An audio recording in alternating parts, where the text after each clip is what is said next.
SN500을 살까, 나닥100을 살까 고민 끝에 아무 계좌에나 ETF를 담았다가 수익의 절반을 세금으로 뜯긴 사람들이 있습니다. 환율, 세금, 건강보험료까지 얽힌 이 복잡한 미로에서 수많은 투자자들이 밤잠을 설치고 있죠. 오늘은 속어법이라는 무기를 들고 이 미로의 출구를 찾아드리려 합니다. 수수료와 세금 체계를 낱낱이 분석하고 실제 시뮬레이션을 돌려 상황별 최적의 투자법을 제시하겠습니다. 이 영상이 끝날 때쯤이면 어떤 계좌에 무엇을 담아야 할지 명확한 기준이 생길 겁니다. 복잡한 세금 이야기로 들어가기 전에 비교적 단순한 문제부터 정리하고 가겠습니다. 바로 운용 수수료인데요. 마트에서 같은 물건이면 더 싼 걸 집듯이 ETF도 같은 지수를 추종한다면 수수료가 낮은 상품을 고르는 게 당연한 이치죠. 미국 직접 투자를 하신다면 SPY보다는 SPYM, QQQ보다는 QQQM을 선택하시는 게 좋습니다. 이름만 살짝 다를 뿐 똑같이 SN500과 나닥100을 추종하는데 수수료는 더 저렴하거든요. 예를 들어 SPY의 운용 수수료는 0.09%인 반면 SPYM은 0.03%에 불과합니다. 작아 보여도 10년, 20년 굴리면 복리로 쌓이는 차이가 제법 커지죠. 국내 상장 ETF도 마찬가지입니다. 삼성, 미래에셋, 한국투자 등 운용사들이 경쟁적으로 수수료를 낮추고 있으니 투자 시점에 가장 저렴한 상품을 골라 담으시면 됩니다. 검색 한 번이면 바로 확인할 수 있어요. 그런데 여기서 많은 분들이 착각하시는 게 있습니다. 수수료 0.01%를 아끼려고 몇 시간씩 비교하시는 분들 계시죠? 물론 티끌모아 태산이긴 하지만 솔직히 말씀드리면 수수료는 빙산의 일각에 불과합니다. 연 0.03%와 0.07%의 차이가 1억 원 투자 기준으로 고작 4만 원이거든요. 커피 몇 잔 값입니다. 진짜 여러분의 수익을 결정짓는 건 따로 있어요. 바로 어떤 계좌에 담느냐와 세금을 어떻게 내느냐의 문제죠. 똑같은 ETF를 사도 계좌 선택 하나로 수백만 원에서 수천만 원까지 차이가 벌어집니다. 이제부터 본격적으로 오답을 지워나가는 속어법의 여정을 시작하겠습니다. 이제 첫 번째로 지워야 할 오답을 공개하겠습니다. 바로 일반 계좌에서 국내 상장 해외 ETF를 사는 거인데요. 놀랍게도 이게 가장 많은 분들이 선택하는 방법이에요. 왜 그럴까요? 숫자의 함정에 빠지기 때문입니다. 국내 상장 ETF의 배당 소득세는 15.4%입니다. 반면 해외 직접 투자의 양도소득세는 22%죠. 단순 비교하면 국내 상장이 6.6%포인트나 유리해 보입니다. 당연히 세금 적게 내는 쪽이 이득 아니야? 라고 생각하시겠죠? 저도 처음엔 그랬습니다. 하지만 이 15.4%라는 숫자, 달콤한 미끼에 불과해요. 그 뒤에 숨어있는 괴물의 이름은 금융소득 종합과세입니다. 이자와 배당 같은 금융소득이 연간 2천만 원을 넘어가는 순간 초과분이 여러분의 근로소득과 합쳐져 버려요. 그러면 어떻게 되느냐? 소득 구간에 따라 최대 49.5%의 세율이 적용됩니다. 15.4%로 끝날 줄 알았던 세금이 3배 넘게 뛰어버리는 거죠. 구체적인 상황을 그려볼게요. 30대 직장인 김대리가 있습니다. 10년간 꾸준히 SN500 ETF에 투자해서 1억 원의 수익을 냈어요. 뿌듯한 마음으로 매도 버튼을 누르는 순간 세금 고지서를 받아들고 멘붕에 빠집니다. 연봉과 합산되니 종합소득세율 38.5%가 적용된 거예요. 거의 4천만 원 가까이를 세금으로 내야 하는 상황이 된 겁니다.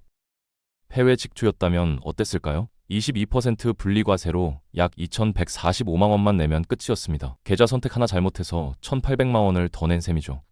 이래도 15.4%가 싸 보이시나요? 세금 폭탄도 무섭지만 더 소름 끼치는 복병이 하나 더 있습니다. 바로 건강보험료예요. 이건 많은 분들이 미처 생각 못하시는 부분인데 알고 나면 등골이 서늘해지실 겁니다. 직장인이시라면 금융소득이 연 2천만 원을 넘는 순간 초과분이 건보료 산정에 포함됩니다. 지역가입자는 더 가혹해요. 1,000만 원만 넘어도 건보료가 올라가거든요. 구체적으로 얼마나 오르냐고요? 금융소득 3천만 원이 잡히면 월 건보료가 20만 원 넘게 추가될 수 있습니다. 여기서 진짜 잔인한 점이 뭔지 아세요? 주식 수익은 한 번 발생하고 끝이지만 건보료 인상은 매달 반복된다는 거예요. 올해 ETF 팔아서 수익 실현했는데 그 여파로 내년 건보료가 매달 25만 원씩 올랐다고 생각해보세요. 1년이면 300만 원입니다. 수익금 일부를 건보료로 계속 토해내는 셈이죠. 반면 해외 직투의 양도소득은 건보료 산정에 포함되지 않습니다. 이 차이 절대 무시할 수 없어요. 그리고 국내 상장 ETF에는 치명적인 약점이 하나 더 있습니다. 바로 손익통산이 안 된다는 거예요. 무슨 말이냐면 A 종목에서 500만 원 벌고 B 종목에서 300만 원 잃었다고 칩시다. 실제 순수익은 200만 원이잖아요. 그런데 국내 상장 ETF는 A 종목 500만 원 수익에 대해 세금을 꼬박꼬박 떼어갑니다. 비종목 손실은요? 그건 여러분 사정이에요. 보전해주는 거 없습니다. 해외 직투는 다릅니다. 모든 종목의 이익과 손실을 합산해서 순수익 200만 원에 대해서만 세금을 매겨요. 게다가 250만 원 기본 공제가 있으니 이 경우엔 세금이 아예 없죠. 같은 투자를 하고도 한쪽은 세금을 내고 한쪽은 안 내는 겁니다. 이게 구조적 차이의 무서움이에요. 그렇다면 해외 직접 투자는 뭐가 그렇게 좋은 걸까요? 지금부터 그 구조적 우위를 낱낱이 파헤쳐 보겠습니다. 결론부터 말씀드리면 해외 직투는 세금 구조 자체가 투자자 편입니다. 해외 직투의 가장 강력한 무기는 22% 분리과세예요. 여러분이 100만 원을 벌든 10억 원을 벌든 무조건 22%로 끝납니다. 근로소득이 얼마인지 다른 금융소득이 있는지 전혀 상관없어요. 그냥 수익의 22%만 떼고 깔끔하게 정리되는 거죠. 앞서 말씀드린 금융소득 종합과세? 해외 직투에는 적용되지 않습니다. 건강보험료 폭탄? 그것도 해당 사항 없어요. 완전히 별개의 세계에서 과세가 이루어지는 겁니다. 두 번째 장점은 연간 250만 원의 기본 공제입니다. 해외 주식으로 1년에 250만 원까지는 수익을 내도 세금이 0원이에요. 250만 원이 뭐 대단하다고 라고 생각하실 수 있는데 이게 은근히 쏠쏠합니다. 매년 250만 원씩 10년이면 2,500만 원의 수익을 세금 한 푼 안 내고 가져가는 거거든요. 국내 상장 ETF와 비교해 볼까요? 국내 상장은 수익이 발생하는 순간 15.4%를 바로 떼어갑니다. 10만 원을 벌어도 100만 원을 벌어도 예외 없이요. 기본 공제 같은 건 없어요. 이 차이가 장기적으로 쌓이면 생각보다 큰 금액이 됩니다. 자, 여기서 오늘의 첫 번째 원칙을 세우겠습니다. 메모해두세요. 장기 투자 목적의 해외 ETF는 절대로 일반 계좌에서 국내 상장 상품으로 사지 않는다. 이건 선택이 아니라 철칙입니다. 일반 계좌에 국내 상장 해외 ETF를 담는 순간 여러분은 스스로 시한폭탄을 품에 안고 투자하는 셈이에요. 이제 최악의 선택지는 확실히 지워졌습니다. 최악의 선택지를 지웠으니 이제 최고의 선택지를 찾아갈 차례입니다. 투자 목적이 노후 자금 마련이라면 대답은 이미 정해져 있어요. 바로 연금저축과 IRP 계좌입니다. 이 두 계좌 앞에서는 해외 직투도 명함을 못 내밀어요. 연금 계좌의 첫 번째 무기는 과세 이연입니다. 어려운 말 같지만 개념은 단순해요. 55세 이전까지는 세금을 한 푼도 안 떼어간다는 뜻이죠. 지금 30살인 분이 연금 계좌에 ETF를 담으면 앞으로 25년간 수익이 나도 세금 걱정 없이 그대로 굴릴 수 있는 겁니다. 이게 왜 대단하냐고요? 복리의 마법 때문입니다. 예를 들어볼게요. 1,000만 원을 연 10% 수익률로 30년간 굴린다고 칩시다. 중간에 세금을 떼이지 않으면 최종 금액이 약 1억 7,449만 원이 됩니다. 그런데 매년 수익의 15%씩 세금으로 떼인다면 30년 후 금액은 약 1억 원 정도로 줄어들어요. 무려 7천만 원 넘는 차이가 벌어지는 거죠. 해외 직투의 22% 분리과세가 좋다고 말씀드렸잖아요. 맞습니다. 일반 계좌 중에서는 최고예요. 하지만 연금 계좌의 과세 이연 앞에서는 상대가 안 됩니다. 해외 직투는 매도할 때마다 22%를 내야 하거든요. 리밸런싱 한 번 할 때마다 세금이 새어나가는 셈이죠. 40대 후반의 박 과장 이야기를 해드릴게요. 이분은 20대 후반부터 연금 저축에 꾸준히 돈을 넣었습니다. 남들이 그 돈으로 해외 직투나 해라고 할 때도 묵묵히 연금 계좌를 채웠죠. 20년이 지난 지금 박 과장의 연금 계좌 잔고는 같은 금액을 해외 직투에 넣은 동기보다 30% 이상 많아져 있습니다. 세금 없이 복리로 굴린 힘이에요. 노후 준비에는 연금 계좌가 답입니다. 최악의 선택지를 지웠으니 이제 최고의 선택지를 찾아갈 차례입니다. 투자 목적이 노후 자금 마련이라면 대답은 이미 정해져 있어요. 바로 연금 저축과 IRP 계좌입니다. 이 두 계좌 앞에서는 해외 직투도 명함을 못 내밀어요. 연금 계좌의 첫 번째 무기는 과세 이연입니다. 어려운 말 같지만 개념은 단순해요. 55세 이전까지는 세금을 한 푼도 안 떼어간다는 뜻이죠. 지금 30살인 분이 연금 계좌에 ETF를 담으면 앞으로 25년간 수익이 나도 세금 걱정 없이 그대로 굴릴 수 있는 겁니다. 이게 왜 대단하냐고요? 복리의 마법 때문입니다. 예를 들어볼게요. 1,000만 원을 연 10% 수익률로 30년간 굴린다고 칩시다. 중간에 세금을 떼이지 않으면 최종 금액이 약 1억 7,449만 원이 됩니다. 그런데 매년 수익의 15%씩 세금으로 떼인다면 30년 후 금액은 약 1억 원 정도로 줄어들어요. 무려 7천만 원 넘는 차이가 벌어지는 거죠. 해외 직투의 22% 분리과세가 좋다고 말씀드렸잖아요. 맞습니다. 일반 계좌 중에서는 최고예요. 하지만 연금 계좌의 과세 이연 앞에서는 상대가 안 됩니다. 해외 직투는 매도할 때마다 22%를 내야 하거든요. 리밸런싱 한 번 할 때마다 세금이 새어나가는 셈이죠. 40대 후반의 박 과장 이야기를 해드릴게요. 이분은 20대 후반부터 연금 저축에 꾸준히 돈을 넣었습니다. 남들이 그 돈으로 해외 직투나 해 라고 할 때도 묵묵히 연금 계좌를 채웠죠. 20년이 지난 지금 박 과장의 연금 계좌 잔고는 같은 금액을 해외 직투에 넣은 동기보다 30% 이상 많아져 있습니다. 세금 없이 복리로 굴린 힘이에요. 노후 준비에는 연금 계좌가 답입니다. 노후 자금은 연금 계좌로 정리됐습니다. 그런데 모든 돈을 55세까지 묻어둘 순 없잖아요. 5년 뒤 결혼 자금, 7년 뒤 내 집 마련, 10년 뒤 자녀 교육비처럼 중간중간 써야 할 목돈들이 있거든요. 이런 중장기 자금은 어디에 담아야 할까요? 여기서 두 강자가 격돌합니다. ISA 계좌와 해외 직투예요. ISA 계좌부터 살펴볼게요. 이 계좌의 핵심 무기는 9.9% 저율 분리 과세입니다. 일반 계좌에서 국내 상장 ETF를 사면 15.4%의 종합과세 위험까지 있다고 했잖아요. ISA는 그런 걱정이 없어요. 수익이 아무리 커도 9.9%만 내면 끝이거든요. 게다가 비과세 한도도 있습니다. 일반형은 200만 원, 서민형이나 농어민형은 400만 원까지 수익에 세금이 아예 없어요. 반대편 코너에는 해외 직투가 있습니다. 이쪽의 무기는 익숙하죠? 연간 250만 원 기본 공제와 22% 양도소득세입니다. 분리과세라 종합과세 걱정 없고 건보료에도 영향 없다는 장점은 여전해요. 숫자만 놓고 보면 승부가 뻔해 보입니다. 9.9% 대 22%니까요. ISA가 압승 아니냐고요? 그런데 투자의 세계는 그렇게 단순하지 않습니다. 세율만 보면 ISA가 유리한데 구조를 뜯어보면 이야기가 달라져요. 32살 이대리의 고민을 들어볼까요? 이대리는 7년 뒤 결혼 자금으로 5천만 원을 모으려 합니다. 매달 5원씩 S&P 500 ETF에 넣을 계획이에요. ISA에 담을지 해외 직투를 할지 한 달째 결정을 못 내리고 있죠. 증권사 직원한테 물어보면 ISA가 좋다 하고 유튜브를 보면 해외 직투 하라는 사람도 있고요. 사실 둘 다 일리가 있는 말이에요. 이 대리 같은 중장기 투자자에게 이 두 선택지는 팽팽하게 맞서고 있거든요.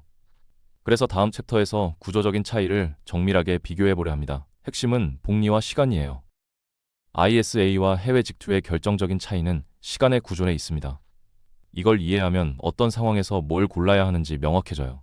핵심 키워드는 3년입니다. ISA 계좌는 3년 의무 가입 기간이 있어요. 3년이 지나면 만기가 되는데 이때 두 가지 선택지가 있습니다. 해지하고 돈을 찾든지 아니면 새로 재가입하든지요. 문제는 어떤 선택을 하든 정산이 일어난다는 거예요. 3년간 벌어들인 수익에 대해 세금을 내야 합니다.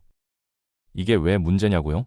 복리의 원리를 떠올려 보세요. 눈덩이를 굴릴 때 중간에 일부를 떼어내면 다시 굴려도 속도가 느려지잖아요. ISA가 딱 그 구조입니다. 3년마다 세금으로 눈덩이 일부를 떼어내고 남은 것으로 다시 굴리기 시작하는 거죠.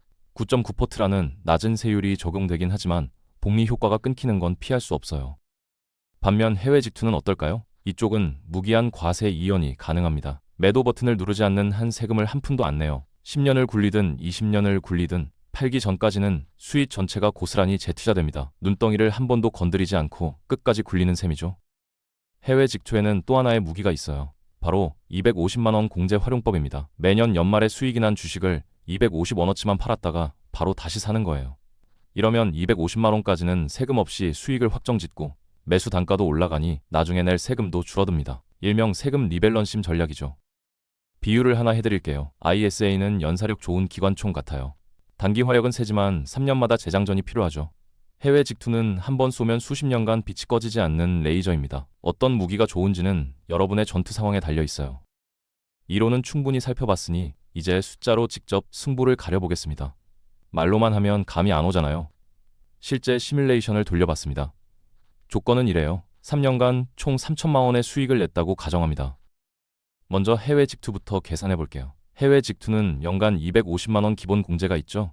이걸 최대한 활용해서 매년 250만 원씩 수익을 실현했다고 칩시다. 3년이면 750만 원은 세금 없이 가져가는 거예요. 나머지 2250만 원에 대해서는 22%인 495만 원을 세금으로 냅니다. 결과적으로 손해주는 돈은 약 2505만 원이에요.